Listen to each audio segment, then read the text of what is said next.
welcome back to Swans cast, everyone. Well, looks like we had a bit of a false dawn then the last week or so.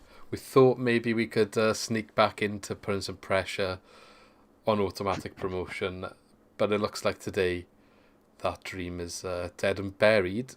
But basically a miracle at this point, I would say. I'm just being honest. 9 points left to play for. 9 points off second place Watford, and a plus 14 goal swing that we would need to overturn. So just getting that out of the way right now, it's done. We're not getting automatic promotion. We can replay that when we do what we did last year and score 6 in the last game against Watford, and they lose 2-0 to Brentford, and then we score 6, so we overturn it. Imagine that. I think it's not happening. I think we'd be waking up then, pinching ourselves and realising, oh, hang on, they've just beat us 1-0 in the 90th minute. Because that seems to be the thing at the moment, isn't it? But so yeah, back to actually what happened today. So Swansea played QPR at home, and quite like some recent games where we've lost 1-0, gone down to a late goal, and that's that. We lost. It's our fourth 1-0 defeat in the last 7 games, with all 4 defeats in that time span, all being 1-0. So I don't know what that says about us. So I don't know. I think it's like tonight. I remember saying to you after like half an hour, I was like, it's the same again. We're going to lose this 1-0. You can almost feel it the way that we perform. It just sets the tone, and you can just feel it coming for ages. Yeah. Yeah, it's annoying. I don't know, but it's a weird one because normally if you concede a late losing goal, you feel gutted. But those last couple of games, I've just been like, it's coming, and then when it happened, I was like, yeah, I've been waiting for that for like 70 minutes. Yeah, it's frustrating. It's like kind of keeping ourselves in the game, just about doing enough to like not lose at that point, and then switch off for a period at the end. And well, I say switch off. Like QPR deserved to win. They definitely, I think, deserve to win. Yeah. So we can have a look at the stats. Just like if you didn't watch the game and saw the stats, I know it's not always necessarily the full picture, but it definitely does in this case for me tell the full picture. So it's quite interesting because I ran over the stats for the other leg in the pre-match video, and we had like 38 or 39% possession in that game. And you'd argue we are the team that's supposed to play the better football, or historically, or like people like to still think that. But again, at home this time, you kind of maybe can get away with it in the away game. At home, we had 41% possession today, which to be honest, I didn't realise it was that bad watching it. But QPR had 59. We had 11 shots, so we did have some good chances. Let's not, hide that. We did have some good chances. But so did QPR. And they had 21 shots. 2 of our shots were on target. 7 of their shots were on target, which I will come on to.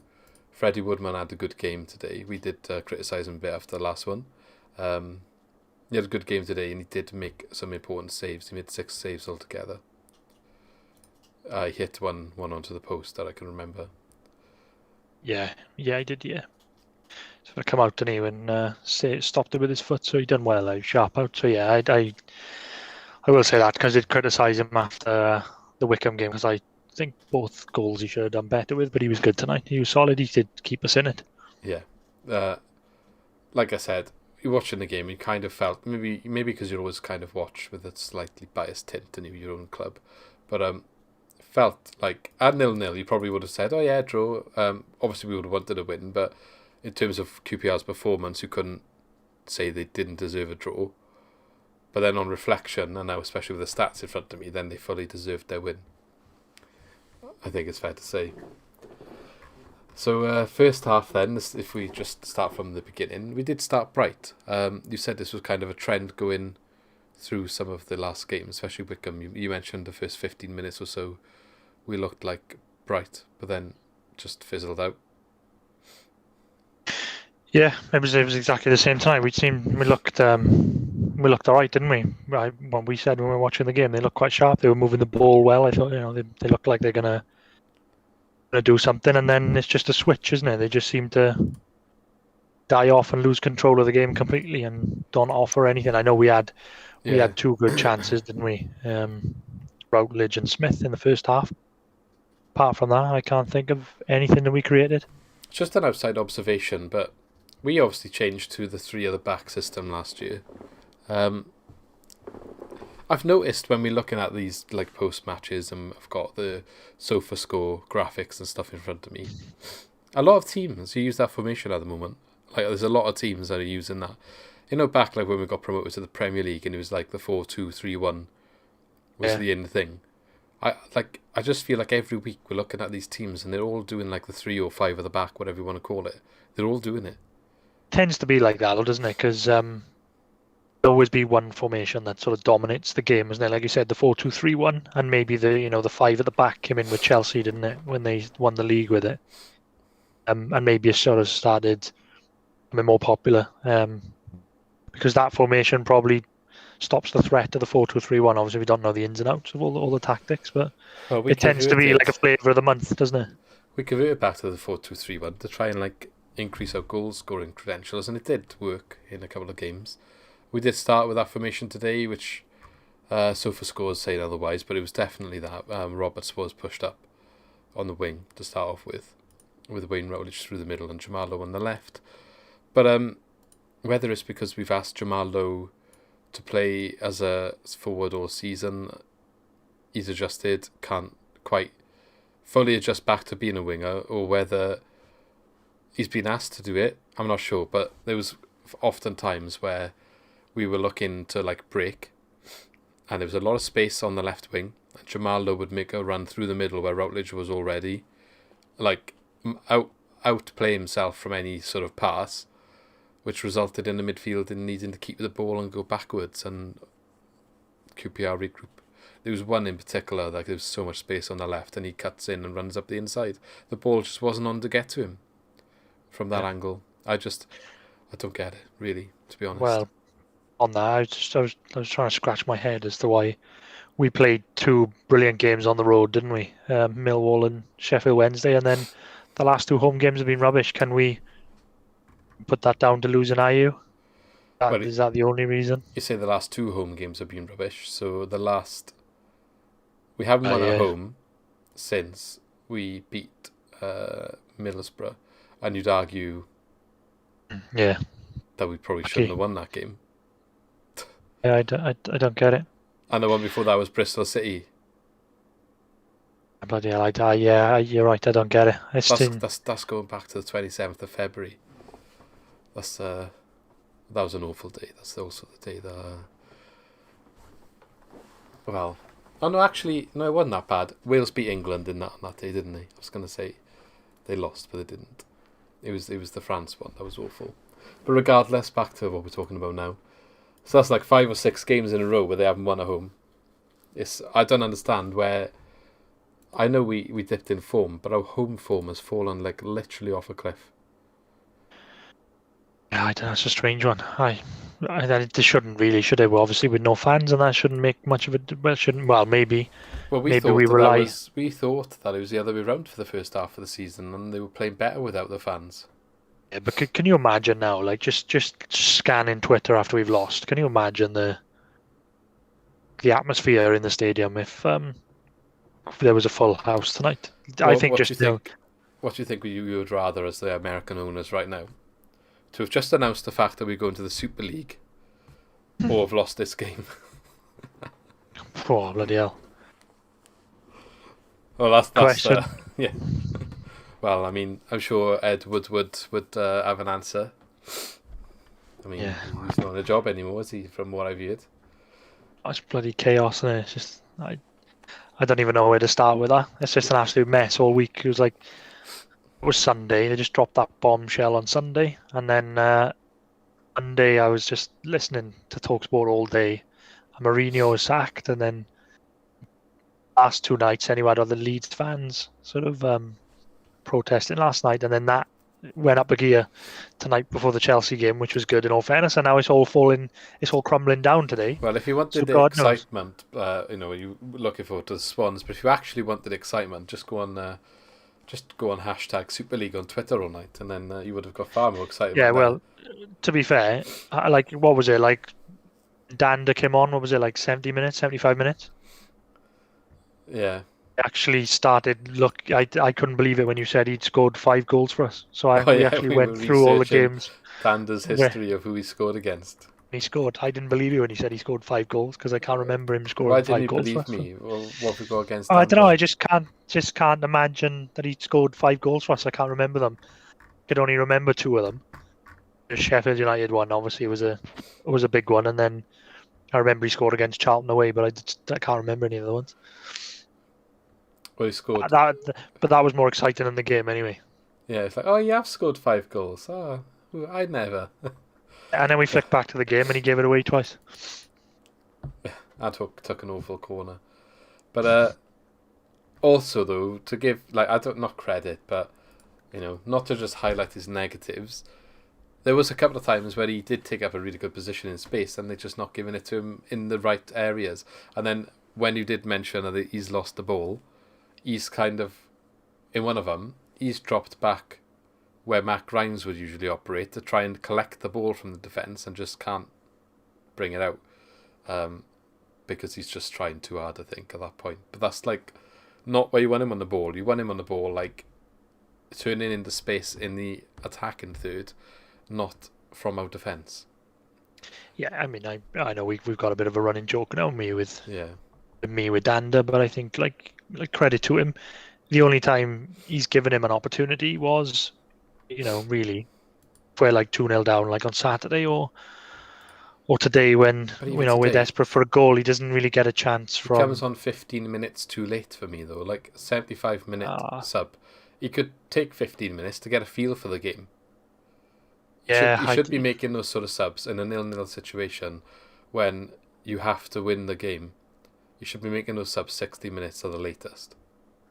Yeah, I remember when we were watching the game and just hits that lull on 60 minutes and we literally didn't have anything. We created nothing, and I was thinking he's got to make a change here.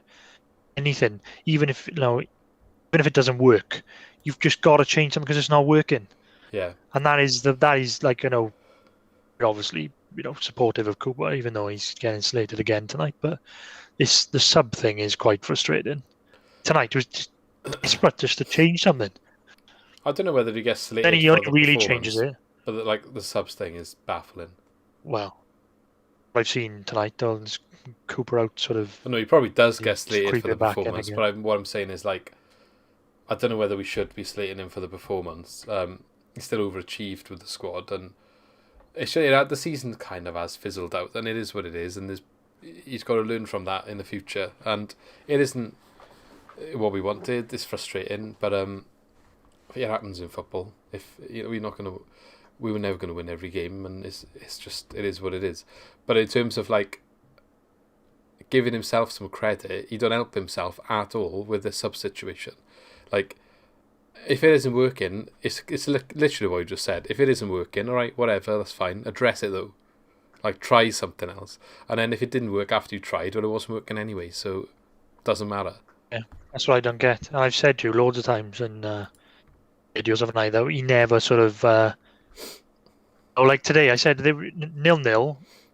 They would have been aware of the Watford result. So a draw means nothing anyway. So you may as well go and lose the game. So why, I know he took Lowe off and Lowe was quiet.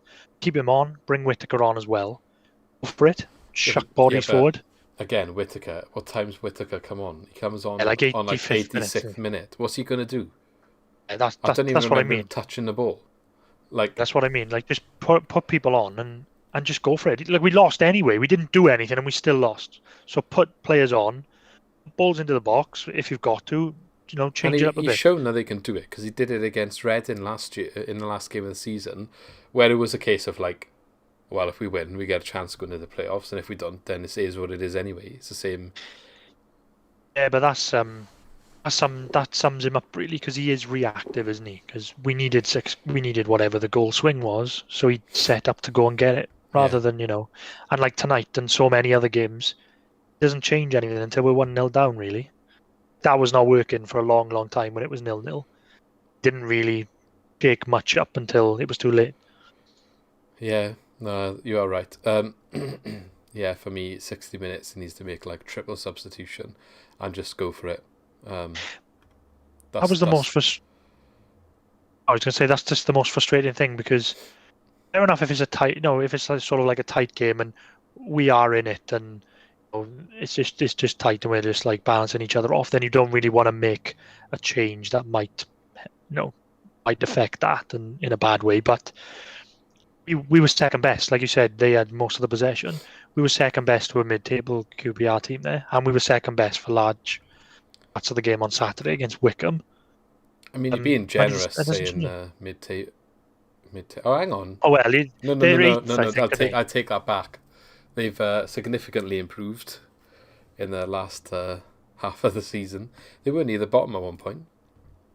Yeah, no disrespect to the teams, but I mean, like where we are and at home. Well, where anytime we'd be expecting to beat QPR at home, wouldn't we?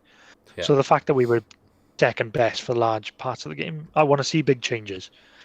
Yeah, no, same. Yeah, and it's a catch-22, isn't it? Because and if he makes the subs and they're rubbish, then he probably gets slated anyway. But yeah, but like if it's 0-0 in this situation, he's just got to gamble. I think. It was a free hit because lost anyway. Watford had lost. The draw meant nothing anyway. Just try something, change it, go for it. Put extra bodies forward. I don't know. Well, the focus has got to be firmly now on the playoffs. But we did have chances to win this game. Let's not discount that.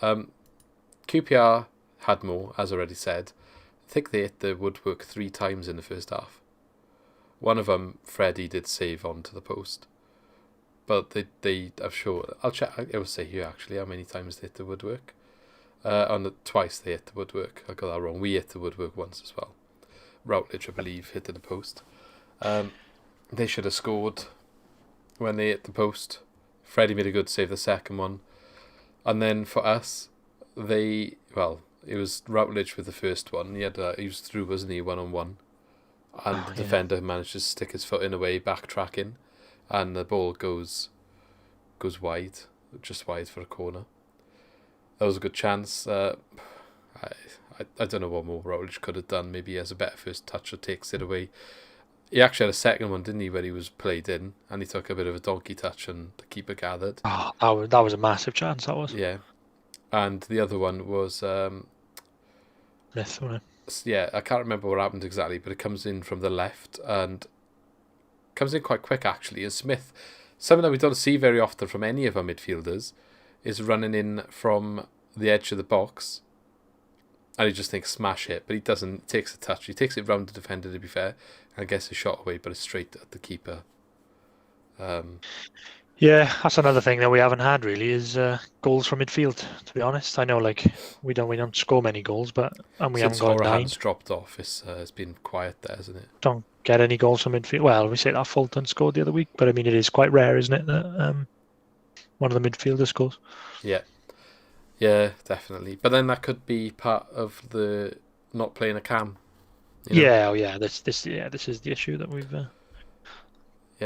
said before. Liam Cullen was the first sub, probably the only one that was at a respectable time for me. I say that 71st minute. I still would like it a bit earlier, but it's a little bit better than the others. He didn't really have much to work with, but he did throw himself at what was there. There was one cross that came in that he got a good header off, and keeper had to make a save for a corner. And then from that corner, Yandanda took the corner, and it wasn't very good. But again, he chucked himself at it and got a touch. This one wasn't nowhere near going in, but you can see he's trying to be a poacher a little bit and offers that. No one else offers that. Trying to make something out of nothing. Probably haven't had that since Ollie McBurney left, I would say. Yeah, in all fairness, I think we've got a good player in Cullen there, so I think just maybe more game time he needs. Yeah, It's a bit definitely. of and he's coming back from injury as well, in all fairness. So I think he's definitely got the potential. He offers something that we haven't got in that squad at the moment. So look, if we I saw something on Twitter the other day actually, like if we don't go to the if we don't get promoted, and see like IU goes, having Cullen start week in week out in the championship, see what he's got. That's quite exciting. Yeah, there's also that. There's a couple more coming through the youth. You've got that Ali Al Hamadi. Yeah, I believe that's who say his name. Another striker. If they really can't afford to bring someone in, maybe bring him up as well and have two youth leads in the lines. See what happens. Ollie Cooper, just maybe he'll actually get a chance. George Byers will come back, I guess. If we don't. so I was going to say, are we resound to not going up with the Well, way we're we're not at playing at the all. moment? Anything can happen in the playoffs. We can't write ourselves Yeah. off, and this is why this is important. I think why everyone's obviously mood swingers get high after a loss, and that's to be expected. But you've got to like rein it in a little bit because it could still be a successful end at the end of the day. We could still technically. It's not unfeasible to lose the remaining three fixtures, finish in the playoffs, and win the playoffs. It's not something that couldn't happen. You obviously you need other teams probably to not overtake you at that point, but you'd it would be harsh for us to miss out on the playoffs without points tally, and it'd be a good season for everyone else to not get into the playoffs with 76 points. Like that's a lot to not get in. Yeah, I think It we could should get happen. in there. It could But happen. But what I'm saying is like we could still lose all games, get in there, and win the playoffs. So reining in the negativity a little bit because if you want to win the playoffs, you need to be supportive and try and get a good feeling and positivity around that. so weird, isn't it? Because like before the season, if you told people to be third at this point, we would have bitten the hand off. But it just seems that so much negativity. Like I keep seeing tweets as well and stuff like, "Oh, do we really want to get promoted playing like this?" Yes, I want to get promoted. Of course I do. Why would I Yeah. not want to go and get promoted? I No, don't all right. really understand like what people think about it. Like when we went to the Premier League last time, it was a different place. Like we went up playing this nice football and it worked. Even that team, if they went up now, I'm not sure it works. Like there's a lot more money involved in the Premier League. There's a lot more risk reward. Well, I mean, you should look at the Super League situation now to see how the landscape has changed.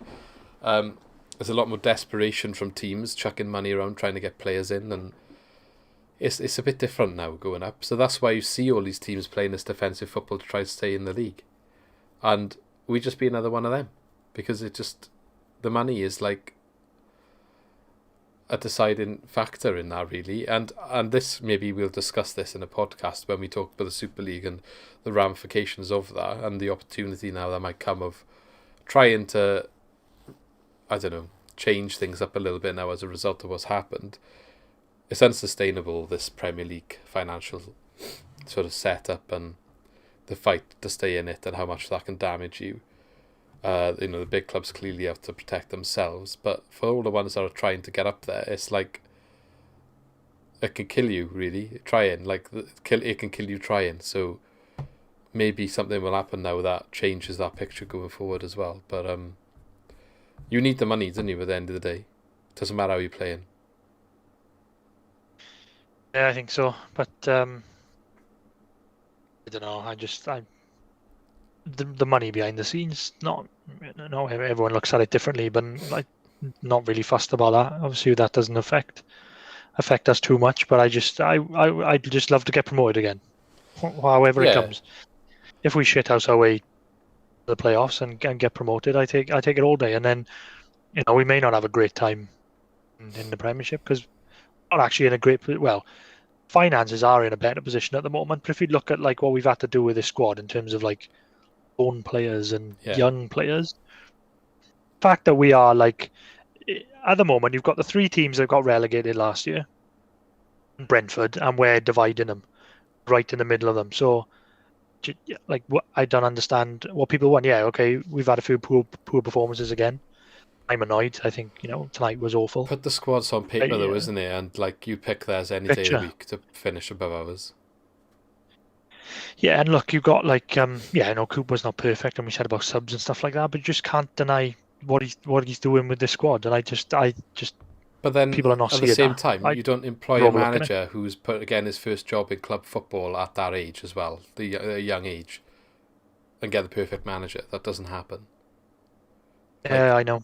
Like Frank Lampard is a young manager. He's not perfect. He's got far more reputation than Cooper, but he's also made a lot of mistakes. And Yeah, he didn't win his playoff opportunity. Cooper didn't win his last year. He's going to have another one potentially. I know. I'm not saying. I'm not trying to make comparisons between those two. It's the first one that came to my head in terms of a comparison of a young manager that's kind of come into the game quite similar time. They're never the finished product, are they? They've got to learn somewhere, and that's what. At the end of the day, you drop down, or you start in a lower league than the Premier League quite often to learn. I mean, you mentioned Mourinho earlier. Not everyone gets as lucky, I guess. Like Gary Monk, another one, where someone gets sacked and they manage to get given a club. Like Gary Monk again, Swansea in the Prem is not nothing to Ryan Mason. Is it Ryan Mason? Getting Spurs, like that's crazy. He's 29. That's crazy, and he's now managing Gareth Bale and Harry Kane. Yeah, that's a weird one. That is as well. One like Ledley King's there as well. Yeah, that's what I was gonna say. Ledley King is there, so I don't know why they haven't given it to him. I don't know. Yeah, but I'm just trying to say, like, you can't expect the finished product with Cooper even in his second season.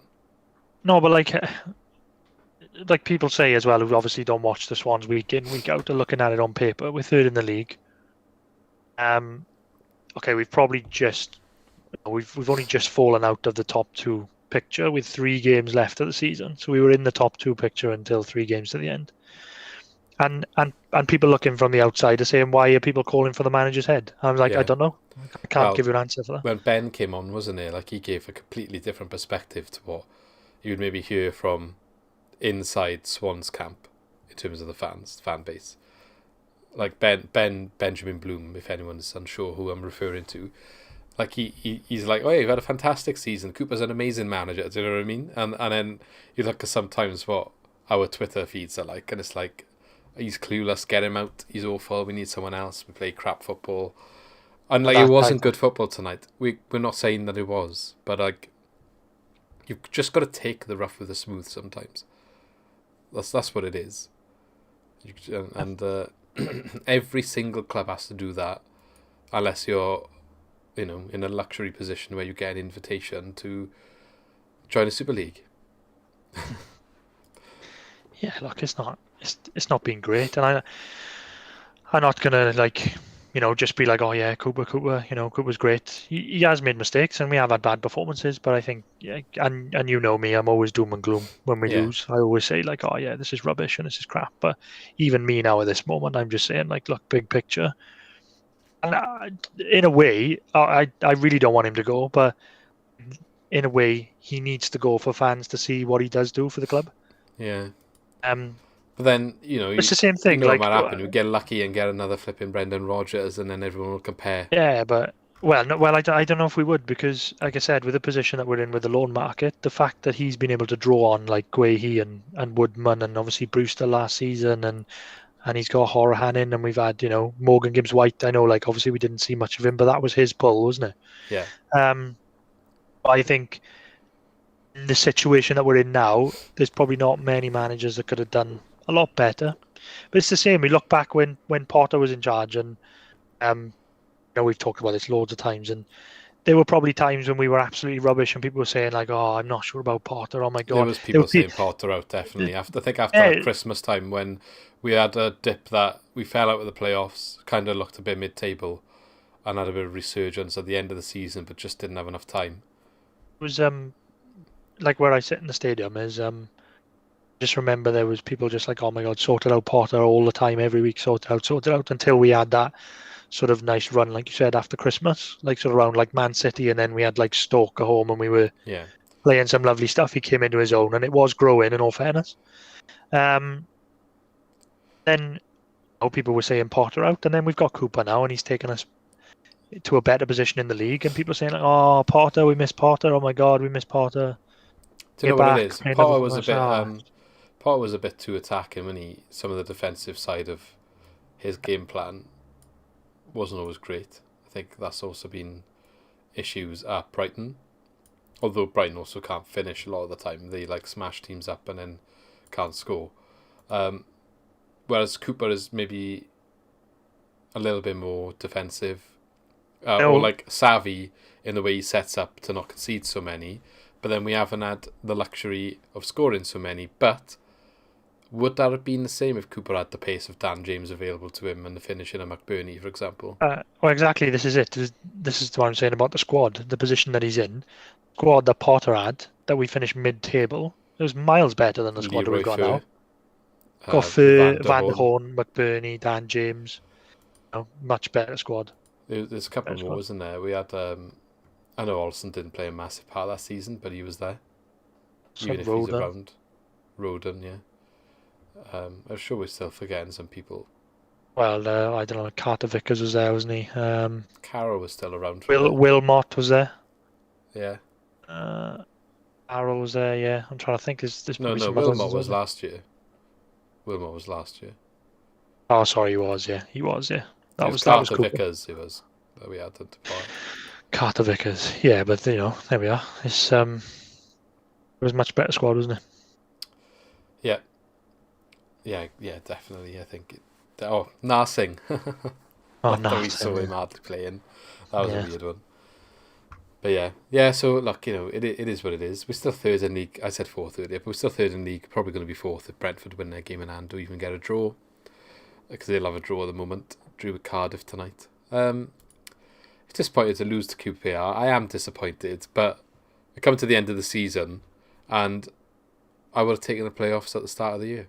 That is the reality. So now, I've just got to back them in the playoffs. It is what it is, and hopefully they can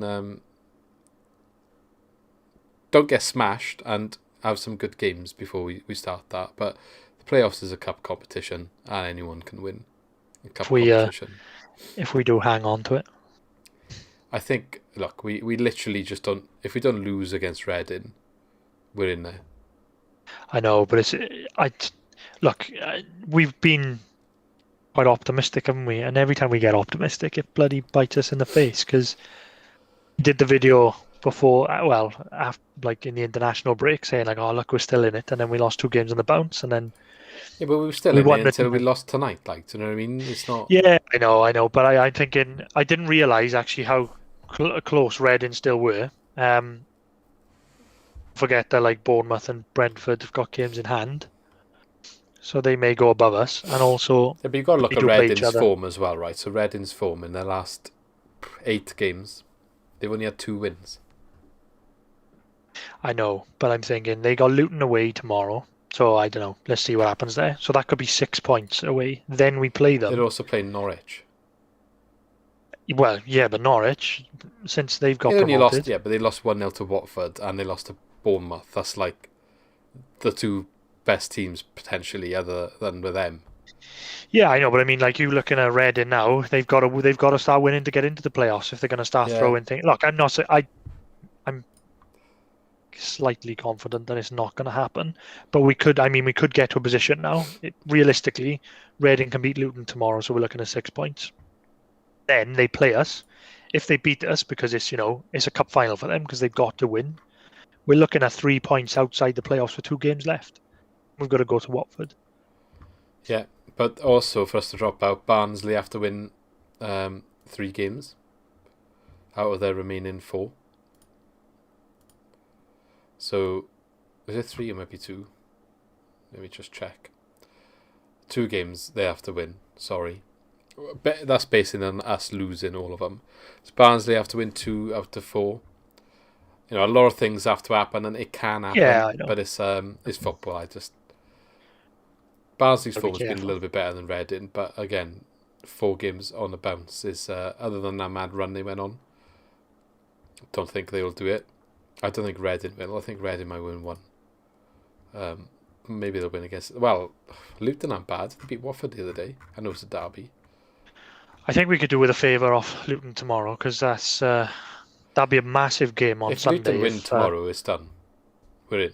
Yeah, I know, but I mean, like, if that becomes a massive pressure game on Sunday, if Reading beat Luton tomorrow, but we'll see. Sorry, it's not done. It's goal difference at that point, but we have got better goal difference by like 7, I think it is.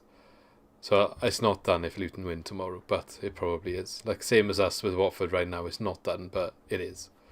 Yeah. So yeah, Luton. So then Reading got us, and then they've got Norwich, and then they've got Huddersfield. So yeah, look, we'll have to see what happens. Really, we could go and get who we playing next. We got Reading, and then we got Derby at home. At home, well, we spoke about a home form being awful, but if you're under pressure on your playoff place, you've got to go and get some in there. You've got to get something out of that game. You've got to win it. He's got to do what you said and just go for it like he did against Red in the end of season last year. I'm a little bit twitchy at the moment until that's confirmed because I don't know. I was feeling confident because obviously we won the 2 games and we were looking good. But then we've lost. We drew and then lost again now, so it's like we're never quite safe, are we? So you've got to.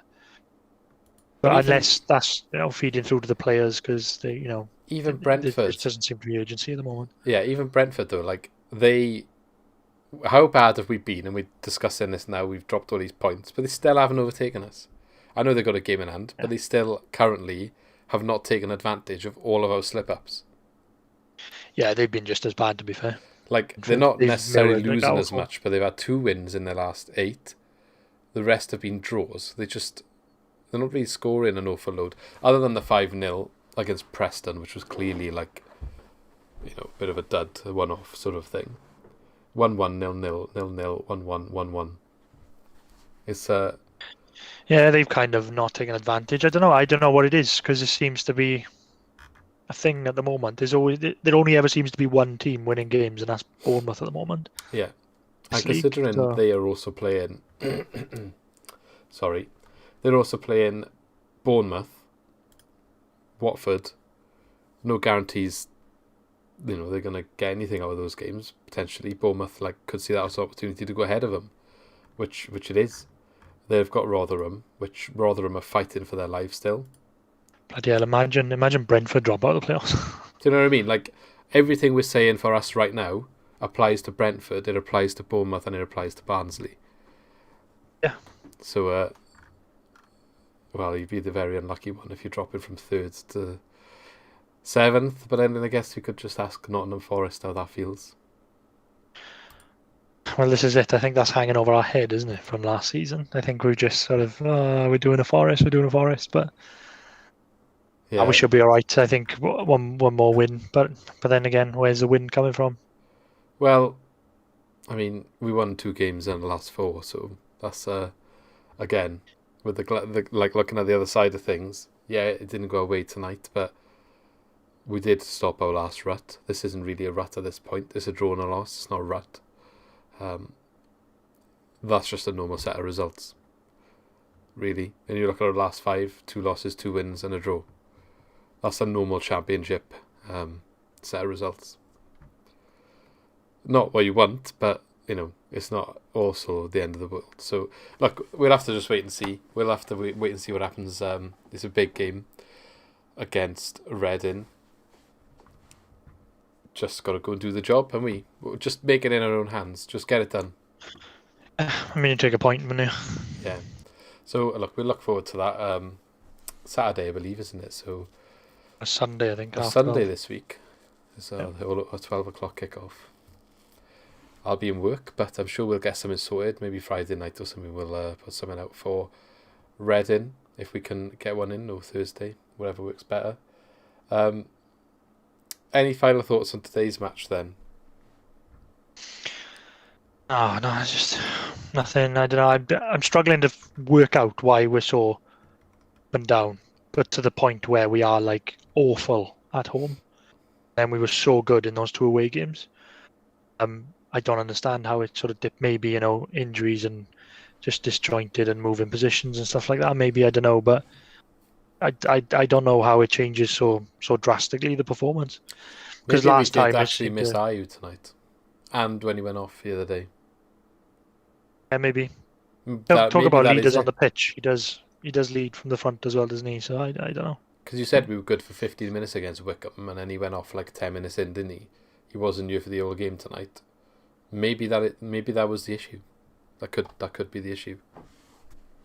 Well, it'll be interesting to see what comes out of his injury now. If he's out for the rest of the season, yeah, maybe you worry a little bit more. But look, I'd go as far to say that if Ayu's out for the rest of the season, that's us done then. you wouldn't want to bet on us in the playoffs without Ayew in the team. I was just thinking as well, going back just quickly on the playoffs. If Bournemouth go and win the playoffs, which is more than likely now because they're the form team at the moment in there, you've got the 3 teams that came down going straight back up. So for us to just be in the mix, what more do you want? Yeah, and we have spoken with this before. This season of all seasons has benefited the relegated clubs because they didn't lose as much as what other teams have in the past. Us, for example, I'm not sure how. Actually, if we got relegated last year, it probably would have been even worse because we had to sell all our players for the reason that we needed money. They obviously weren't in that position. But in terms of people coming together, good players, because they're good players, like Buendia for Norwich, for example, people weren't spending because of COVID as much, and they weren't willing to take a risk on a highly priced championship player because they didn't want to spend money and take the risk there. If we got relegated in this season and we were in the same financial situation as when we actually got relegated, we probably would have lost the same amount of players for less money. So... Yeah, I think as well. I was going to say, the Premiership teams just resorted to recalling loans, didn't they, to boost their squad, rather than you said taking financial risks and buying players. Because if this was a normal season gone now, I think Buendia would have gone. You would have gone definitely, and you look at some of the players that Bournemouth have kept hold of as well. So yeah, and Watford, definitely. King only went in January, didn't he? That's crazy, really, when you think about it. Yeah. I know Troy Deeney's old, but again, he's experienced. Sarr, is it? He's another one. Oh my God, Watford squad. Dan Juma from Bournemouth. Class, yes. They still got the likes of Stanislas, is he still there? And who's the one that plays in the middle? He scored against us. That audacious flick that he did. Oh yeah. Oh, what's his name? I can't remember now. Mind block. He's the one that likes to cause a bit of trouble in the middle. Can't remember his name. But yeah, you know what I mean. They've got quality all over the pitch, really, and it says a lot to me. Farker, he's done it before. Norwich had a system they built for this. They knew they weren't going to stay up last year, and they kind of just consolidated their championship position while they were in the Premier League, so they could come straight back down and go straight back up, and it's done wonders. So when we're talking about us going up, if we did go up, that's I wouldn't be against us doing something similar. Accepting our fate next year, but come back down in a much better place with the aim of just going straight back up, and then on the second time of asking, right, let's try to stay here now. Yeah, but that's exactly what Burnley did, wasn't it? Yeah. They went down and they kept Sean Dyche. They kept the system. Like you said, they went up. They just consolidated again. And then they came down and they've gone back up and they've stayed up ever since. Yeah, and Bournemouth and Watford, they obviously had the manager change in the summer. Didn't work. They called it, I guess, quick enough. And it's paid off. The players have performed better since the change, which shows they were underperforming, and they probably go into where they should be. So, it's been good for us to compete with them for this long, this season. Even if we end up finished below all 3, we give them a good go. And you can complain all you want, but every other team that was in this league last season, bar maybe Brentford, bar maybe Barnsley, and bar maybe Reading, would have finished below us. So, it's not awful, is it really? I mean, it will be awful if we finish 7th. I will say that. Okay, then you can be a bit frustrated from where we were, but we probably won't finish 7th, I don't think. So, I think that's it. We were great at the start of the season. I think we're a bit of an unknown quantity with Cooper because, and the new players that we brought in. changes again, the players obviously at the start of the season, and he's done well. I think it just has tailed off, isn't it? I think a bit, and we are short on. We need depth. Well, I wouldn't. We need depth that I can wouldn't say we challenge were the short. first team. That's what we need. That's exactly it. Yeah, that's exactly it. Because when you can't play the same first team all season and get the same performance and the same results, but then when we do make changes, we haven't got the same quality to come in, which means we're kind of forced to play the same first team, and now we are where we are. I think that's probably the best way we could put it. There's volumes, though. We can't pick a starting 11 every week, but it's not usually based on players playing well. It's just based on who didn't play well last time. Yeah, that is it. Because you look at like Bidwell and Manning, he's swapping them, but nobody's putting their hand up. Either of them are putting their hand up. So the fact that we got to discuss who's going to start is because neither of them are playing well. Like what happened to same with the midfield. Storm in the start of the season. I haven't seen that for ages. And it's the same in the midfield. Like I think Smith only came in tonight because Horahan was probably poor last 2 games, and the way we play up front was because our right back turned wing back, now turned right winger. What we've got to do to try and sort of a bit of creativity forward. So yeah, I think we're just again Cooper just dealing with the hand he's got. Yeah, and if it ends like this, it's still progress. So you just gotta see what happens in the summer now.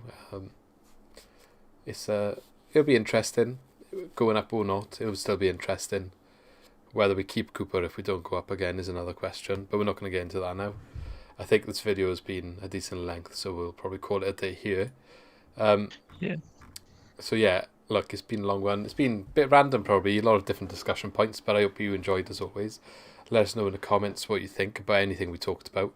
We didn't want to try and sound too negative. I think we got a good balance of constructive criticism where necessary on the match, on some of the longer term sort of trends like the sub situation, but then looking at a perspective and putting things into perspective and looking at it from that side of things, where on the grand scheme of things, for where we were and where we are as a club, we're probably doing better than we should be. So yeah, that's probably a good place to end it. So thank you very much for watching as always. Don't forget to like the video, subscribe for more content.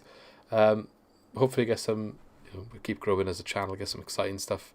End of the season, and then the summer, and then we're trying to toy with some new ideas for a new way to approach the weekly content for the next season. So keep tuned for that. Don't forget to obviously keep engaged on Twitter as well. That's where we're most active. We just passed 500 followers. So we want to say thank you very much for all of you that have followed and helped us grow to this stage in 3 months of being around. So give it another 3 months of the same growth and we'll be on 1,000. Let's hope. Let's get there by the end of the Euros, is it? Maybe. It's crossed. That'd be nice. Yeah, let's do it. Make it happen. But yeah, thanks very much, and we shall see you next time. See you soon. Thank you for watching. Don't forget, if you enjoyed the video, to click the like button to help us grow. To keep up to date with all of our new uploads, hit the subscribe button and push the bell to ensure you are notified of all of our new videos. As always, engage in the comments and let us know your opinions on what we discussed today. And if you want to support us directly, check out our new merch where you can find some awesome Swansea related t-shirts.